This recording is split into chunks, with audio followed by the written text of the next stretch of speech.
বন্ধুরা, সিরিয়ালের সাতকাহন চ্যানেলে আপনাদের স্বাগত জানাই। চলে এসেছি ভোলে বাবা পার করেগা সাতকাহন নিয়ে। দেখা যাচ্ছে যে ঝিল তো নিজের বেডে আছে, আর এদিকে মিলি আর ওর মাও বাইরে দাঁড়িয়ে আছে, আর তৃণাঞ্জন মানে স্বাক্ষর কাকা ছুটি, ওরা দুজনে কথা বলছে। তো তৃণাঞ্জন বলছে যে অপারেশনটা করার কথা আমারই ছিল, কিন্তু আমার একটা অন্য কেস এসে যাওয়াতে আমি অপারেশনটা করতে পারছি না। সাক্ষ্য করছে আর এত ক্রিটিক্যাল অপারেশন, কে জানি কি হবে। ছুটি বলছে যে ও মেয়েটা শুনছে, তুমি এত জোরে জোরে কেন বলছো, মেয়েটা সব শুনতে পাচ্ছে, ভয় পাবে। বলছে কিছু না। হ্যাঁ, মানে তৃণাঞ্জন না একটা ডাক্তার হলেও একদম হৃদয়হীন মানুষ যাকে বলে, নিষ্ঠুর। নিজের মেয়ে হলে এইসব কথাগুলো বলতে পারতো সামনে, অদ্ভুত দেখাচ্ছে এইখানে। যাই হোক, ছুটি ওকে বারবার মানা করছে বলতে, আর ও শুনছেই না। বলছে এটা ভালো হচ্ছে না, ওরা আবার বস্তির লোক আবার এসে নিয়ে কিছু ঝামেলা করবে যদি কিছু হয়ে যায়, মানে ওর সামনেই বলেই যাচ্ছে।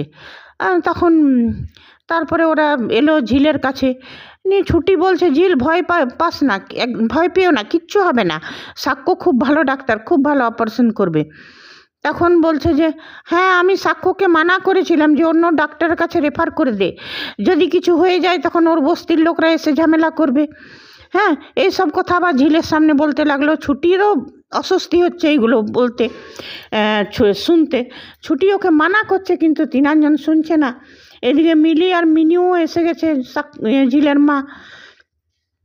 সাক্ষ্য এলো তো সাক্ষ্যকে ওই কথাটাই বলছে, তুই এই রিস্কটা নিয়ে ভালো করলি না, তুই যদি কিছু হয়ে যায় তখন বস্তির লোকরা ঝামেলা করবে, তোর অন্য ডাক্তারের কাছে রেফার করে দেওয়া উচিত ছিল।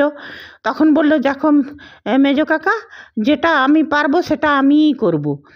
আর তখন মিনু বলছে বাবা আমার খুব ভয় লাগছে, তুমি ছেড়ে দাও আমার মেয়েকে। আর ঝিলেও ভয় খাচ্ছে, বলছে আমাকে ছেড়ে দিন, আমি চলে যাব মায়ের সাথে, মা আমাকে ওষুধ খাইয়ে সুস্থ করে দেবে।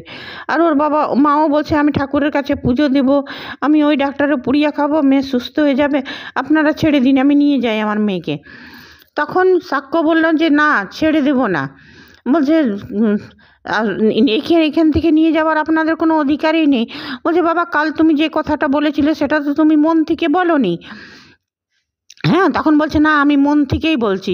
নিয়ে তৃণাঞ্জন ছুটি সবার সামনেই বলে দিল যে সি ইজ মাই ওয়াইফ, সে আমার হচ্ছে স্ত্রী আর আমি ওর স্বামী, ওই জন্যে ওকে অপারেশন করার সব কিছুর দায়িত্ব আমার, সেই জন্য আমি আপনাদের কারো কথা শুনবো না, ওকে অপারেশন করব। আর যান এখন সবাই ঘরটা করুন, ওকে শান্তিতে থাকতে দিন। নিয়ে সবাই চলে গেল। নিয়ে তখন ঝিল বলছে যে আপনি যে বলছেন হ্যাঁ কি জানি আমি মরেও যেতে পারি, আপনি আমাকে ছেড়ে দিন, আমাকে যেতে দিন। বলছে না না, কিচ্ছু হবে না তোমার, তুমি কি করে মরবে।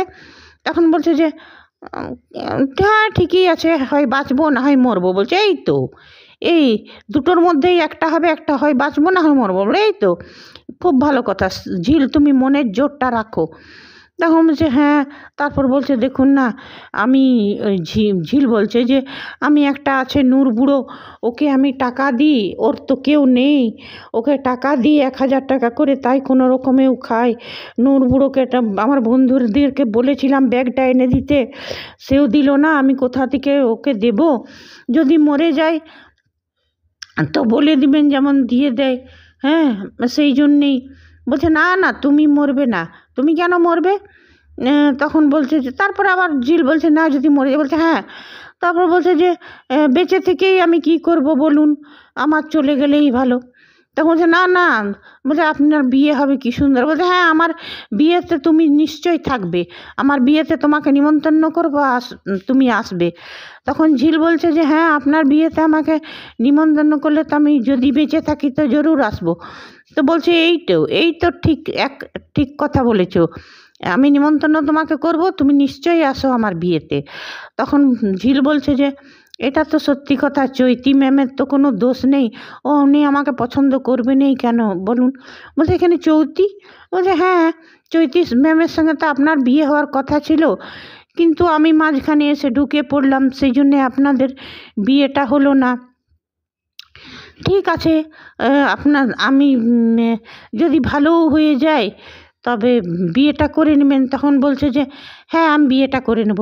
বলছে খুব তাড়াতাড়ি করে নেবেন বিয়েটা, হ্যাঁ আমি বিয়েটা দেখে যেতে তারপরে আমি ডিভোর্স পেপারে সই টই করে দেবো, যদি ভালো হয়ে যায় তা আপনারা তাড়াতাড়ি বিয়েটা করে নেবেন। বলছে হ্যাঁ, তারপর আপনার বিয়েটা দেখে যেতে পেলেই শান্তি, চলে গেলেই হলো। বলছে কোথায় যাবে, কেন যাবে তুমি, আমার বিয়েটা দেখে যে শান্তি কিসের? বলছে বেঁচে থেকেই কী করব বলুন। বলছে কেন, তুমি এত সুন্দর গান করো, সেদিন এত সুন্দর গান গাইলে, তুমি গান টান করবে, তুমি তোমার মনে হয় না যে তুমি গানের দিকে আরও ফোকাস করো, আরও উঁচু নাম মানে উঁচু মাপের গায়ক হতে পারো, এটা তোমার মনে হয় না?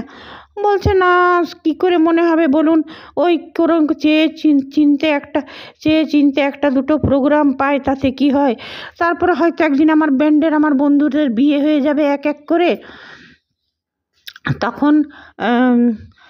তখন কি আর গানের ব্যান্ডটা থাকবে? তখন বলছে যে হ্যাঁ সে হতে পারে, তোমার বন্ধুদের বিয়ে হয়ে যাবে, তা তোমারও তো বিয়ে হয়ে যাবে, তোমার বিয়ে করার ইচ্ছে নেই? তখন ঝিল বলছে যে আমার একবারই বিয়ে হওয়ার ছিল, হয়ে গেছে। বলছে ওইটা বিয়ে? তো ওইটা তুমি মানোই না বিয়েটা, জোর করে তো বিয়েটা হয়েছে। বলছে হ্যাঁ তবু তো হয়েছে বিয়েটা। নিয়ে এইসবে অনেক রকম, আজকে কিন্তু ওদের মুহূর্তটা খুব সুন্দর ছিল। আমার এত আমি ডিটেলসে বলছি না, অনেক রকমের কথাবার্তা হয়েছে ওদের মধ্যে। তারপরে বললো তোমাকে ইঞ্জেকশন দিতে হবে। নিয়ে ওদের টিমরা নার্সটা এলো, নিয়ে নার্সটা বললো যে ইঞ্জেকশন দেওয়া হয়েছে, বললো না। নিয়ে তারপর নার্সটা চলে গেলো, নিয়ে ইঞ্জেকশন দিল। নিয়ে বলছে ঝিল এইবারে সব থেকে একটা ইম্পর্টেন্ট জরুরি কথা তোমাকে বলতে চাই। ওইটা প্রথমে বললো যে তুমি ভয় পেও না, মনের জোর রাখো, সব ঠিক হবে। তারপরে ঝিলের কানের কাছে যেয়ে বললো ঝিল আই লাভ ইউ, তুমি আমার বউ, তোমাকে আমি খুব ভালোবাসি, আর তোমাকে আমি ঠিক করব। এইটা শুনে ঝিল অবাক হয়ে গেল। ঝিলও মানে অবাক হয়ে তাকিয়ে থাকলো। এই মুহূর্তটা সব থেকে সুন্দর, যখন বলছে Jhil I love you, you are my wife.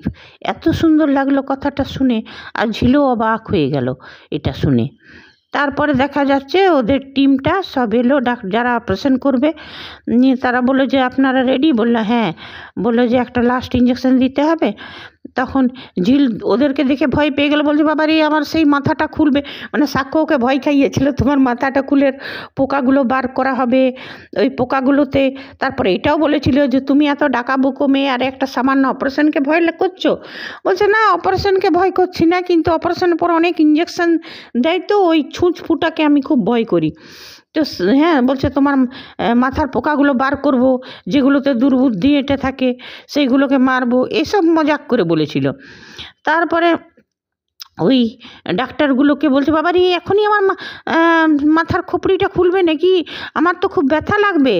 তখন বলল না না কিছু ব্যথা লাগবে না। তারপরে বললো যে ঠিক আছে, আপনার তো জানেন কী করতে হবে, আপনারা রেডি হন, আমি ঝিলকে আরেকটা ইঞ্জেকশন দিয়ে দিচ্ছি। নিয়ে পরে আরেকটা যখন ইঞ্জেকশন দিচ্ছে তখন বলছে তুমি একদম চিন্তা করো না, তোমার কোনো সেন্স থাকবে না, তোমাকে কি একটা বললো যে ইথার দেওয়া হবে, তারপরে তোমার সেন্সটা চলে তোমাকে কতগুলো প্রশ্ন করবে, যখন তুমি আর উত্তর দিতে পারবে না তখনই বোঝা যাবে যে তুমি সেন্সলেস হয়ে গেছো, তারপরে তোমার অপারেশনটা হবে। নিয়ে ঝিল বললো ঠিক আছে। তারপর দেখা গেলো যে ওরা সব অপারেশন থিয়েটারে সব নিয়ে ডাক্তাররা সব আছে। নিয়ে ঝিলকে জিজ্ঞেস করছে তোমার নাম কি? বলছে ঝিল। ঝিল বলছে ভালো নাম কি? না ঝিলম। তোমার এখন তোমার সারনেম কি? তো বললো ঝিল দাস। বলে এখনকার সারনেম কি? তো ওইটাও বললো ঝিলম চ্যাটার্জি। তো বললো তোমার স্বামীর নাম কি? তো সেটাও বললো সাক্ষ্য চ্যাটার্জি। তারপর বললো তোমার ডাক নাম কি, মানে আরও কিছু জিজ্ঞেস করলো। ঝিল তখন আর উত্তরটা দিতে পারলো না, বুঝে গেলো সেন্সলেস। তখন বললো স্যার হয়ে গেছে। তারপরে দেখা গেলো সাক্ষ্য অপারেশন করছে। এইদিকে বাইরে সেই নূর বুড়ো, যার একটা পা নেই, যাকে ঝিল টাকা দিত, ওরা বস্তির সব লোকরা, তারপরে ওই ঝিলের বন্ধুরা, ঝিলের মা নীলি সব দাঁড়িয়ে আছে। যেমনি সাক্ষ্য বেরিয়েছে তেমনি হুমড়িকে আমার মেয়েটা বেঁচে নেই তো এই ওই বলতে লাগলো। বলছে আপনাদের শুনবার কেন ধৈর্য থাকে না বলুন তো, ঝিলের অপারেশন হয়ে গেছে ঠিক আছে।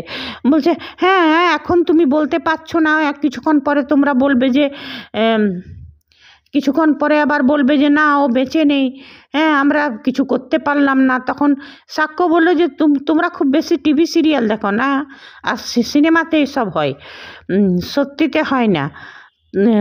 ও ঠিক আছে, অপারেশন ভালোভাবে হয়ে গেছে। তা করতে আবার নার্সটা ডাকতে এলো, ডাক্তারবাবু চলুন একটু কেবিনে আসুন তাড়াতাড়ি। বলছে কি হয়েছে? বলছে আসুন না। ওরা আবার ভয় পেয়ে গেল, ঝিলের বন্ধুরা, ঝিলের মা, দিদি। সাক্ষ্য তখন গেল কেবিনে, নিয়ে তারপর স্যার ঝিলের সেন্স এসছে। নিয়ে তারপর ঝিল ঝিল করে জিজ্ঞেস করলো, তো কোনো রকমে ঝিল চোখটা খুললো। তারপরে বলল যে দেখো, মা করে ডাকলো ঝিল। বলছে হ্যাঁ তোমার মা আছে, দিদি আছে, তোমার বন্ধুরা আছে, সবাই একটু পরে তোমাকে বেডে দেওয়া হবে, তখন তুমি তোমার সবার সাথে কিন্তু কথা বলবে না, তুমি বলে দিও যে তুমি ভালো আছো অপারেশনের পরে। তারপরে সাক্ষ্য বাইরে এলো, সাক্ষ্য বলল বুড়োটাকে যে আপনিই সেই লোক যাকে ঝিল টাকা দিত? বলে হ্যাঁ বাবা, আমার তো কেউ নেই, আমার আমি একবার মরতেও গেছিলাম, ঝিল আমাকে মরতে দেয়নি। বললো কাকা, আমি তোমার মেয়ে হলে কি তুমি আমার কাছ থেকে টাকাটা নিতে না? ওই ওই ওই আমাকে টাকা দেয়, খায়, তখন আমি সেই টাকাই খাই। তখন সাক্ষ্য 10,000 টাকা বার করে ঝিলের মাকে দিচ্ছে যে ঝিল আরও কাকে কাকে টাকা দিত, এই নিন। তখন বলছে বাবা 10,000 টাকা তো রোজগারই করতো না, তো কোথা থেকে এত দিবে? তখন ওর বন্ধুরা বললো এই 3-4 হাজার টাকাও সবাইকে দিত। তখন বললো ঠিক আছে, এটা তোমরা রেখে দাও, আমি তো জানি না, ঝিল আমাকে দিয়ে গেছে, আমার অত মনে নেই, তোমরা রাখো, তারপরে তোমরা সবাইকে দিয়ে যেটা বাঁচবে আমাকে ফেরত দিও। বলছে না আপনার কাছে কেন ধার রাখবো, ঝিল হলে একটা অন্য কথা ছিল। নিয়ে তারপরে ঝিলের মাকে বললো যে আপনারা সব দেখা করতে পারেন, কিন্তু হ্যাঁ তোমরা কিছু রুলস আছে, এক এক করে দেখা করবে, আর ওকে কথা বলাবে না, ওর এখন কথা বলার রেস্টের খুব প্রয়োজন। তো আজকে তো এতটাই হলো সিরিয়ালে, কিন্তু দারুণ ছিল আজকের এপিসোডটা, দুর্দান্ত ছিল। এইবারে আমি বলি, এই যে ঝিলের মুখে বারবার তুমি কথাটা বসাচ্ছে, এইটাতে ঝিলের সব কিছু ভালো আছে, কিন্তু একটু খেলো হয়ে যাচ্ছে। ঝিল নিজের গ্র্যাভিটি নিয়ে থাকলেই ভালো হবে। আর হ্যাঁ সাক্ষ্য তো বলে দিল আই লাভ ইউ, এই কথাটা তো বললো, ঠিক আছে, কিন্তু ঝিলের এখন তুমি বলাটা উচিত নয়। আমাদের দর্শকদের চোখ কানে খট করে লাগছে এই কথাটা, মানে এই তুমি বলাটা আমাদের মনে হচ্ছে ঝিল ক্যারেক্টারটাকে খেলো করে দিচ্ছে। রাইটার্স মেকারসরা এটা ধ্যান রাখুক। তবে হ্যাঁ আজকের সেমনি খুঁত ধরার মতন, সাতকাহন বলার মতন কিচ্ছু নেই, দারুণ এপিসোড হয়েছে।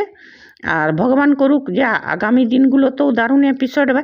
আর একটা সিরিয়ালে যেরকম নেগেটিভিটি দেখা যাচ্ছে সেটা যেমন না হয়। তবে হ্যাঁ সিরিয়াল ষড়যন্ত্র, সাজিশ, নেগেটিভিটি থাকবেই, কিন্তু সেই জন্য মাত্রা ছাড়ানো হয়। আর আমরা এটাই চাইবো যে ঝিল আর সাক্ষ্য যেমন আজকে যেটা বলেছে আই লাভ ইউ, এমনিই যেমন থাকে। আরও সিরিয়ালে দেখেছি নায়কটা ক্ষণে ক্ষণে ভোল পাল্টাতো, গিরগিটির মতন রং বদলাতো, যেমন ঝনকে দেখেছি, সেটা যেমন না হয়, ভোল না পাল্টায়, গিরগিটির মতন রং না বদলায়। যেমন ওদের দুজনের সম্পর্কটা অটুট থাকে, বাইরের লোক যতই নেগেটিভিটি দেখাক, সাক্ষ্যর বাড়ির লোকরা যতই ঝিলের সাথে খারাপ ব্যবহার করুক, কিন্তু সাক্ষ্য যেমন না করে, এইটা যদি করা হয় তো সিরিয়ালের টিআরপি সব সময় টপে থাকবে। ঠিক আছে বন্ধুরা, আজ এতটাই।